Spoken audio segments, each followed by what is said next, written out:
Hey there, Holly. Hey, dude, how are you doing? How's everything? Everything's peachy. How are you doing with Nice.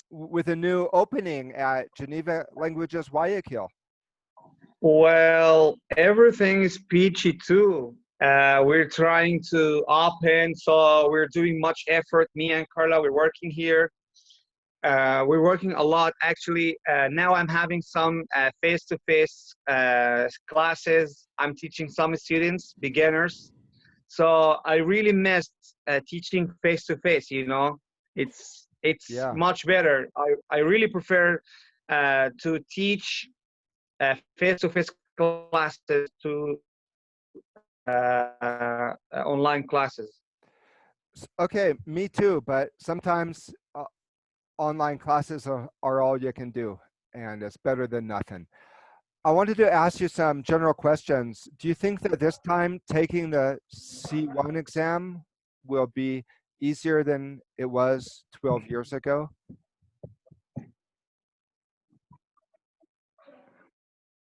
Well, I think it's not about easy or difficult. It's about this exam recently is more authentic. I mean, like I think every 5 years, Cambridge is trying to make the exam real and authentic. Like, for example, they are changing things over the past like 10 years.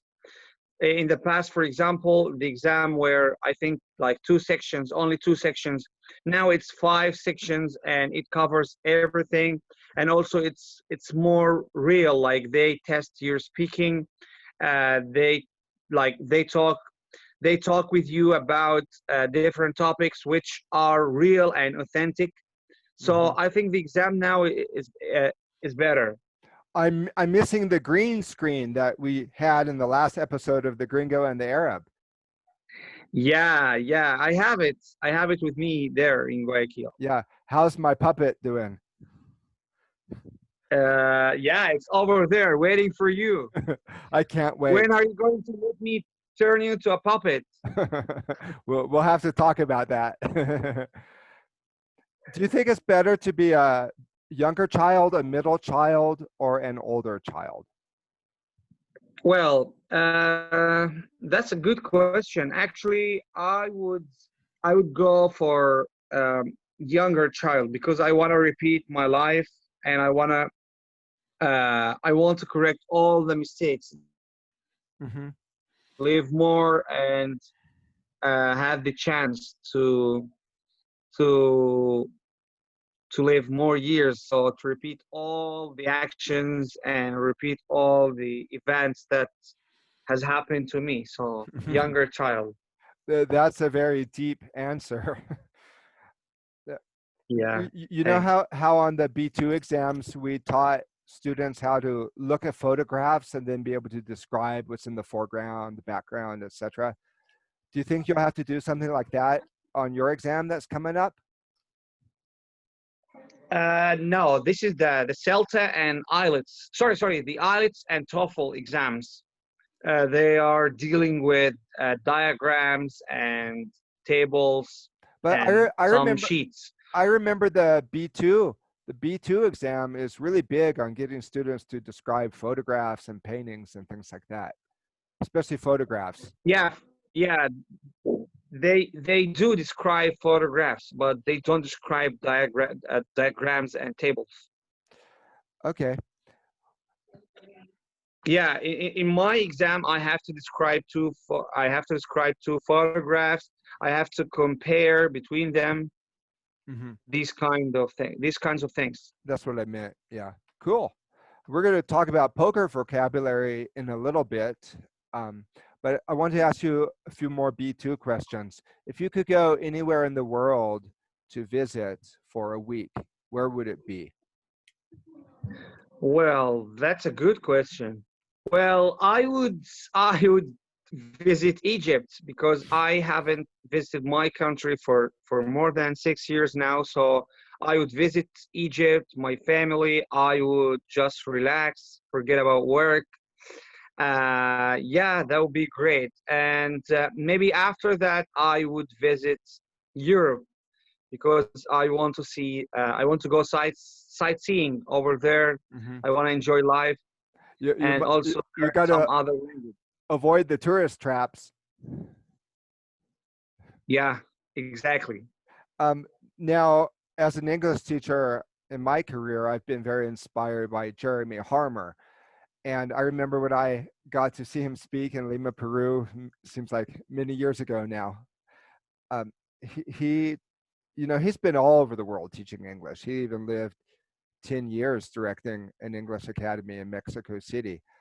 But he told us that his favorite place in the world was Cornwall, which is a rural, low-key part of England where they have a lot of farms.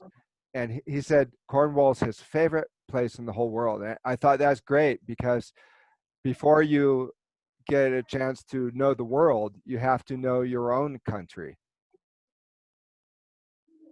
Yeah, yeah. I totally agree with you. But now, I visited all over Ecuador, so I know everything about Ecuador. So I should go outside now. I'm ready to go.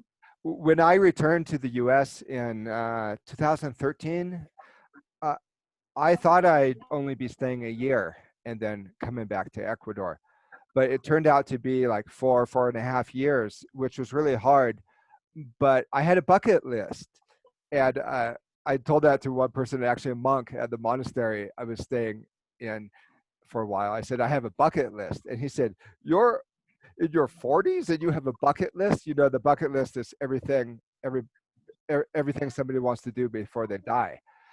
But it was kind of like that for me because I knew one day I'd be coming back to Ecuador forever and saying bye bye to the US. So I had a bucket list like going to Point Reyes Beach with my mom, you know, doing cool things. And my mom and I would meet up for these extended weekends and have 2 or 3 days of vacation going around the San Francisco Bay, staying in hotels. So I feel like my last year, especially in the US, I was just living it up, going to concerts and things.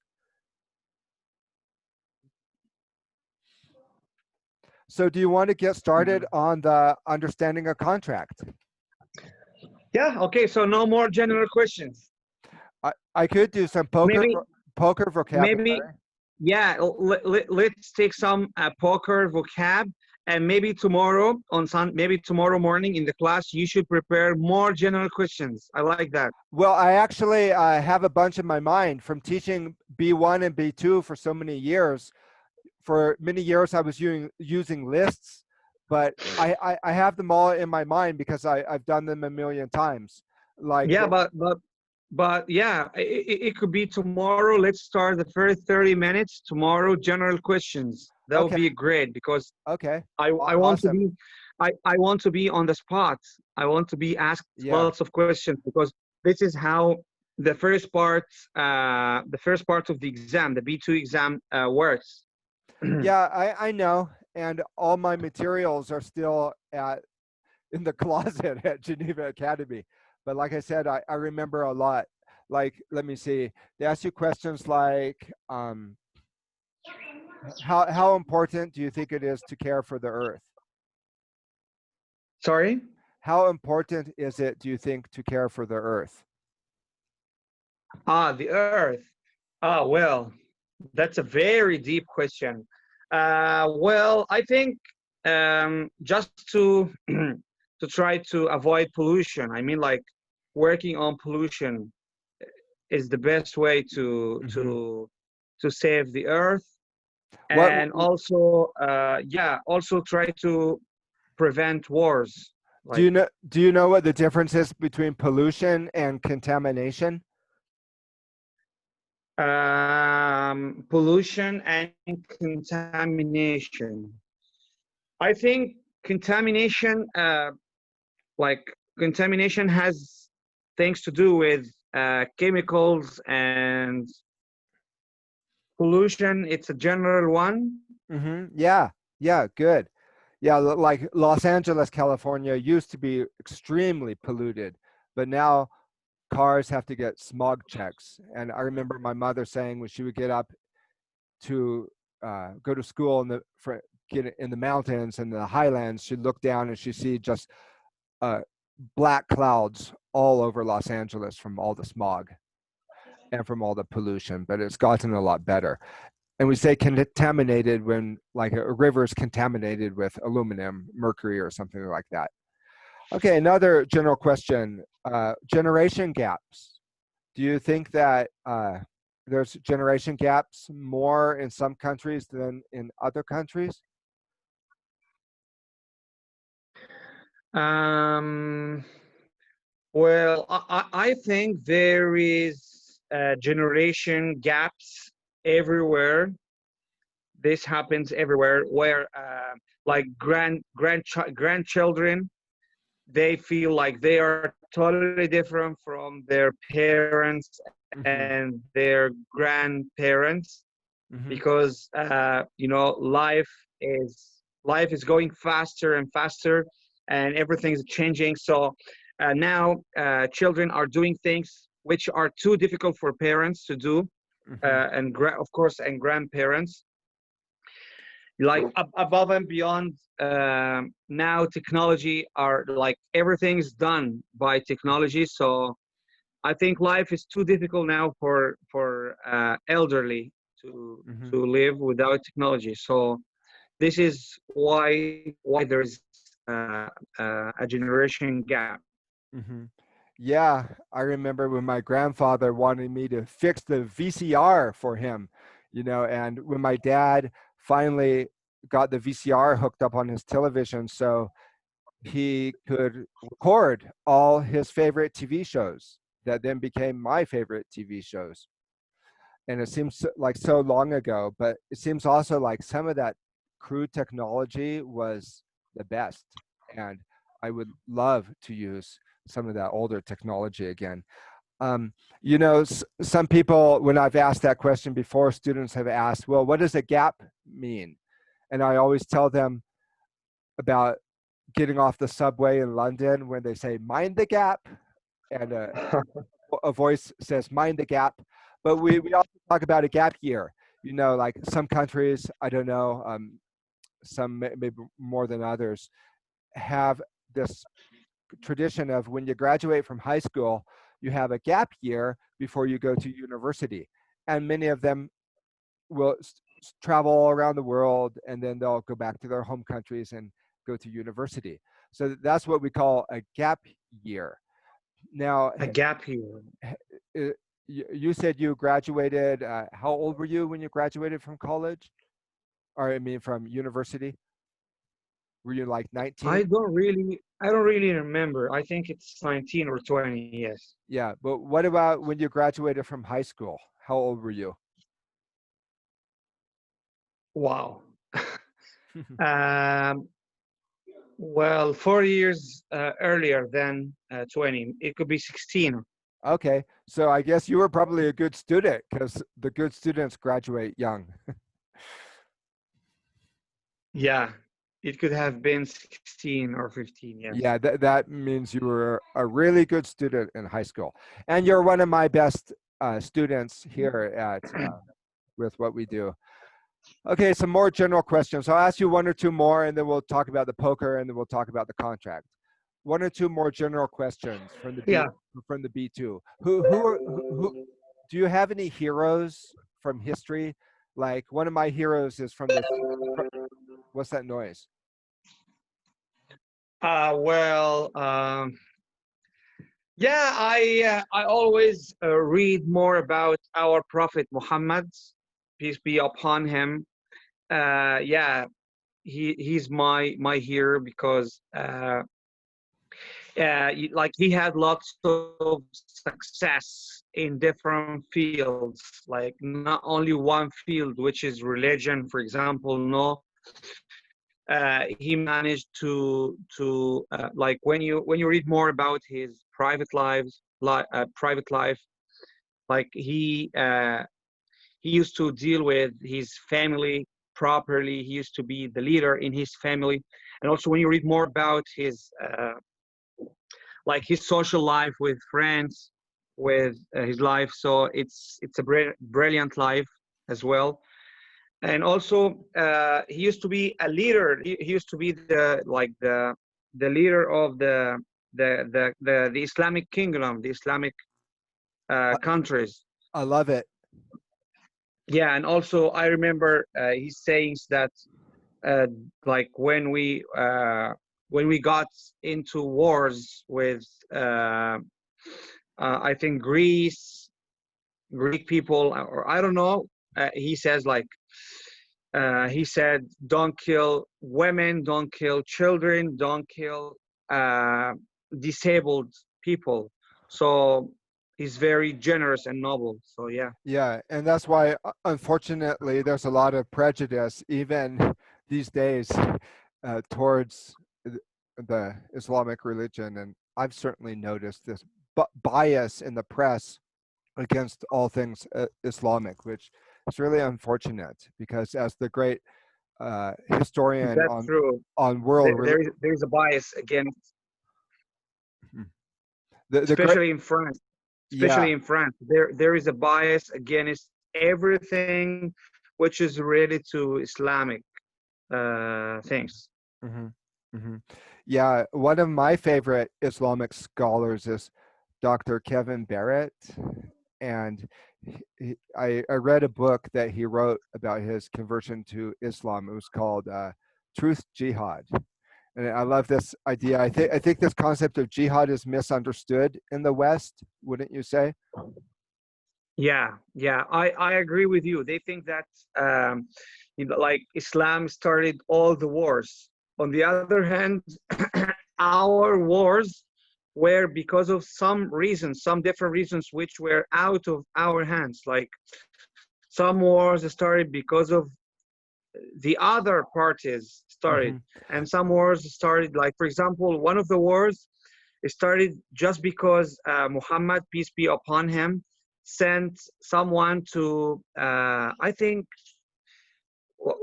what do we call the empire, the biggest empire at this time? I think Greek empire The, the or the first. the Roman Empire or Anyway, the Byzantine Empire.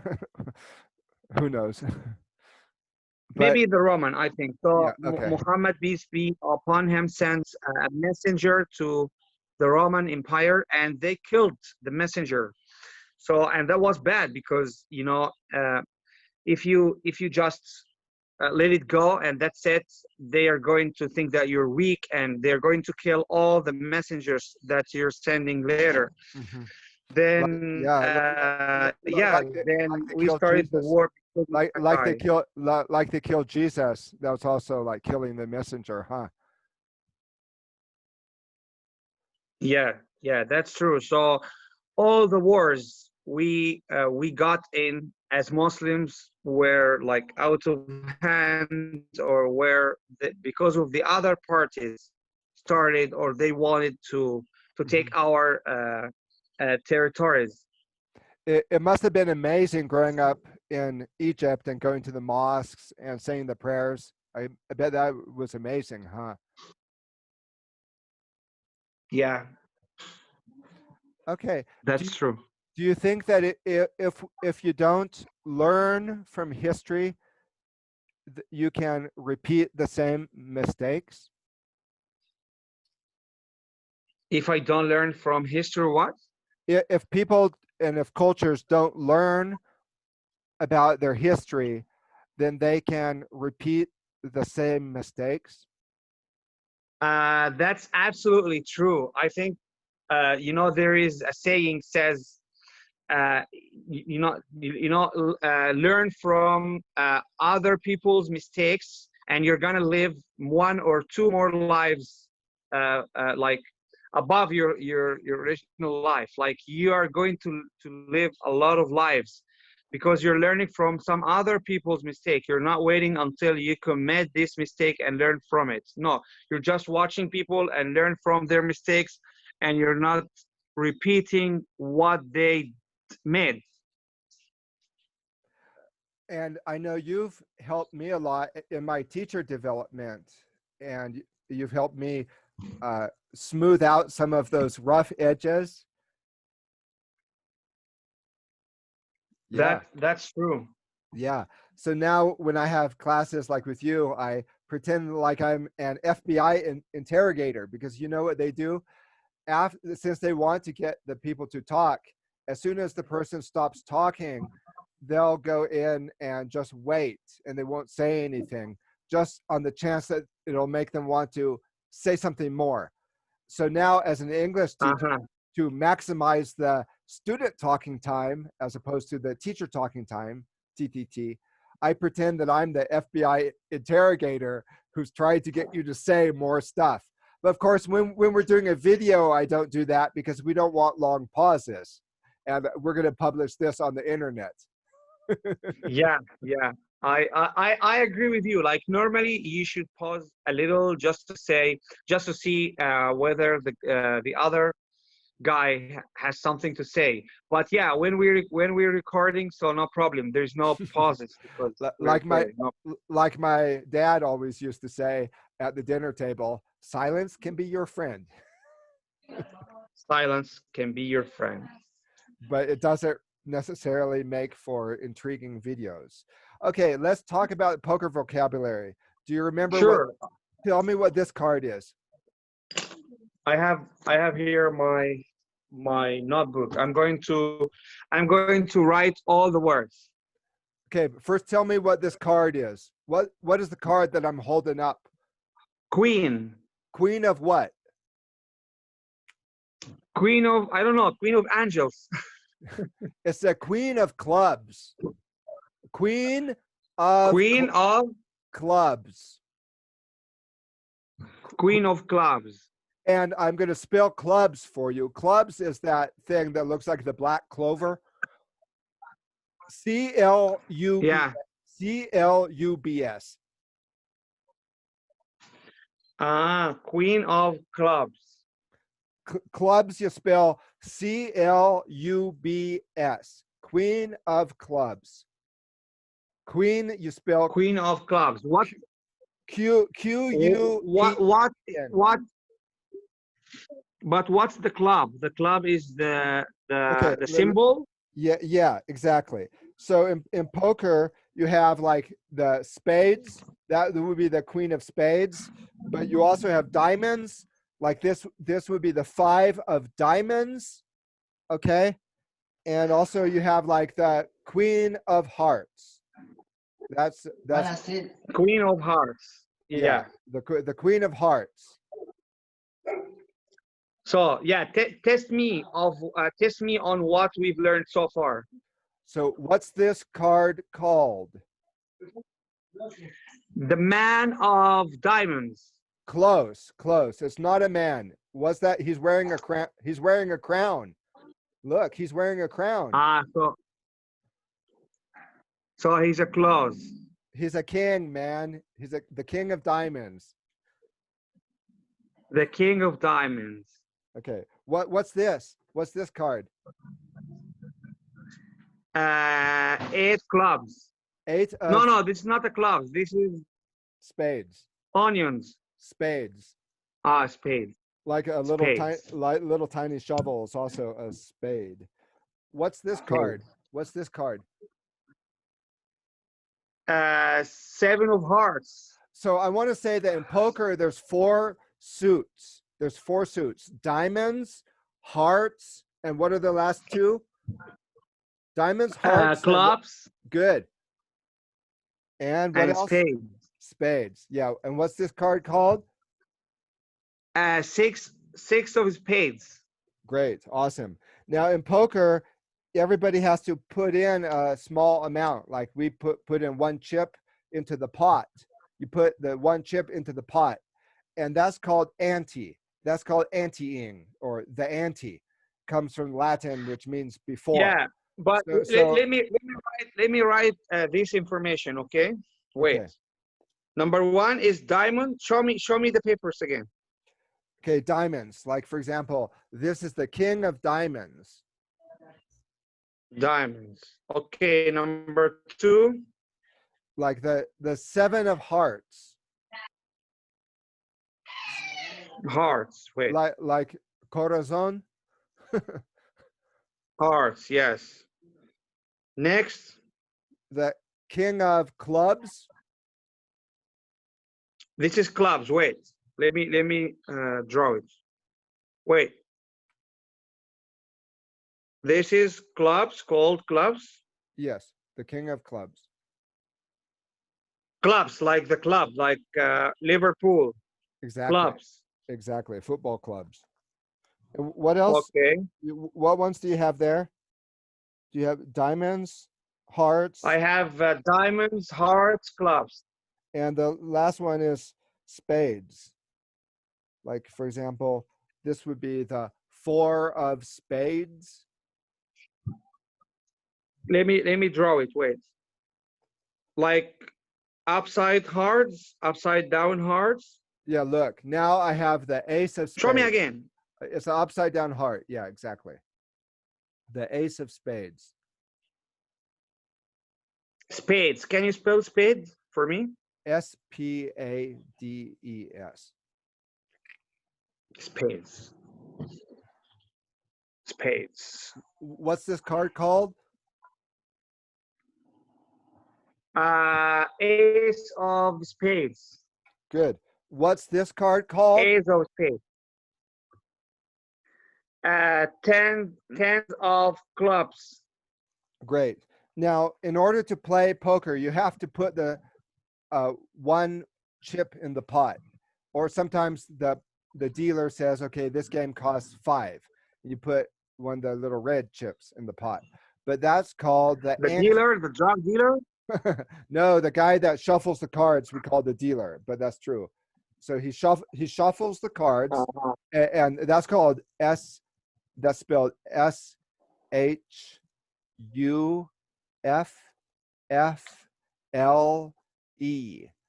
to shuffle, and you shuffle the cards. Uh-huh. You Okay, and then so it costs okay. like one chip or 5 chips to play the game. So everybody just puts chips in the pot or in the middle of the table, and that's called the ante. ANTE. That's called the ante. The ante, yeah. So you say ante up. Hey, ante up. You're not playing? Ante up. Yeah. Okay. So then everybody gets their cards in 5-card draw. And then do you know what you have after everybody gets their cards? What's the next step? Do you remember? No. You bet. You bet. Yeah, you bet the money. And you have your first round of betting. Do you want to write that down? First round of betting? Sure. Okay. First round of bidding. How do you spell round? Yeah. How do you spell round? ROUND. Perfect. How do you spell betting? BETTING. Amazing. Okay. So can you tell me what happens during the first round of betting? Sometimes, okay, so the person to the You left, bet. the person to the You left, bet $2. yeah. And then I raise your bet. I raise Uh-huh. I raise your bet by 25.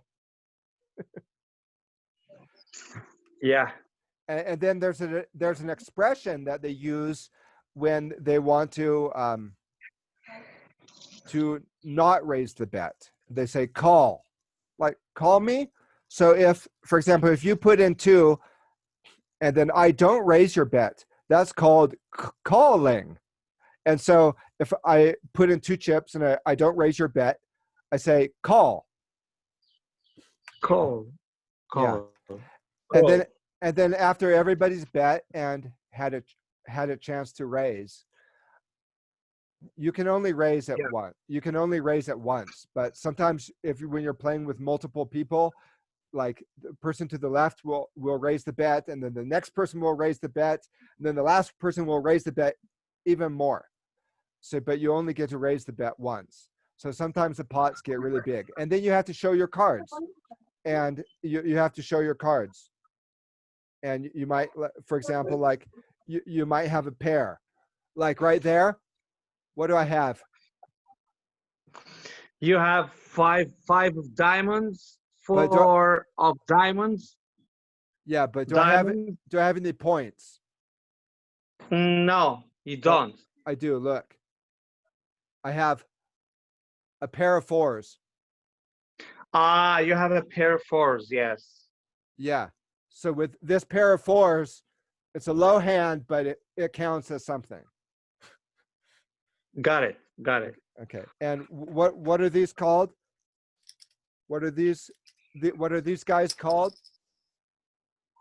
Uh, they are the bits, the money. Yeah, but we call them poker chips. Poker chips. Yes. Like, look, I'm showing it. I'm showing some now. Yeah, these are Yes. Five, 10 poker chips. okay. So, do you want to get started now on understanding a contract? Well, uh, um, let's do it tomorrow. Okay, But I have a little plan for tomorrow. let's hear it. How about if we start the class with like the first 30 minutes, general good questions, and the second 30 minutes, understanding a contract, what you have. So I 30 love minutes, you ask me, I love that idea. okay, but I have something to say. Okay, do you want to Tomorrow, start? Oh yeah, do you want to keep recording? Okay, tell me what's up. yeah, tomorrow, if possible, it could be at 7:30 in the morning because I have a class at 8:30. So I don't know what Call me. time do you get up? No, that I get up quite early. Call me at the house, and that would be great. We can do that. Okay. Amazing, amazing. So Okay. tomorrow in the morning, Yeah, I'll set my alarm. just prepare No, some general questions. I like more general questions. okay. Let me. Oh yeah, Ahmed, you have your alarm here, I guess. I have one there and I have one here. Do you ever use an alarm clock? No, I have my cell phone. I use my cell phone as an alarm clock. Yeah. Do you remember when televisions had to use rabbit ears? Like rabbit ears? Have you ever had televisions like this? Yeah, of course, in the past. Yeah. Some people like to live in the past like me. That's why I have rabbit ears and I watch television this way, getting the signal. Look, I can even watch Jackie Chan. Wow. I'm so spoiled. I have it all. There's even a record player and electric guitars over in the store. So I'm never bored. Yeah, it seems that you're living your life happily now. Congratulations, buddy. Ahmed, what's the difference between I'm bored and I'm boring? Or you're bored and you're boring? You know what's the difference? Tell me. I'm bored and you're boring. I know, I'm just kidding. Uh, I'm bored means you're. as a teacher, I'm used to hearing that. Believe me. No, I'm just kidding. I'm bored means you're bored yourself. That there's something happened and made you bored. But I'm boring. That means that you're making people bored. Okay, cool. I want to ask you a few more general questions because I'm enjoying this.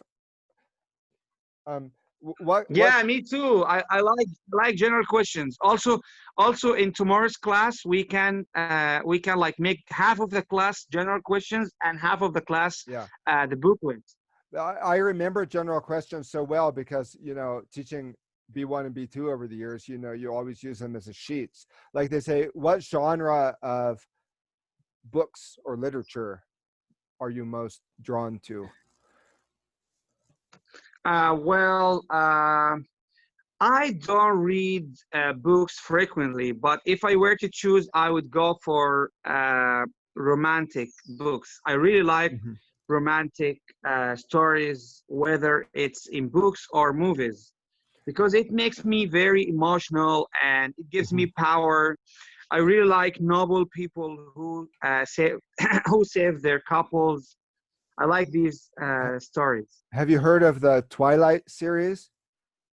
Of course, it's my favorites, but I didn't read it. I just watched the movie series. I have a confession to make. Yeah, tell me. I actually read the novel 50 Shades of Grey once. I read 50 Shades of Grey. Well, I have a confession to make. What's up? Karma Sutra? No. Yeah. How did I know? So do I. I watched the movie and I read the novel. Oh, 50 Shades of Grey? You're fucking kidding me. Yeah, 50 Shades of Grey. Amazing, huh? Amazing. Yeah. Sex and Okay, dude. awesome. So Okay, we'll do that tomorrow. Thanks for yeah, thanks for checking in. yeah. Your class was amazing today. Well, thank you. You're amazing. Catch a So catch a tomorrow in the morning would be possible. bright and early. So Oh, yeah, rise and I have shine, a class with professor. Patrick tomorrow at 7:30. 7:30. We need to wake up. Yeah, great. Okay. Don't trip chocolate chip.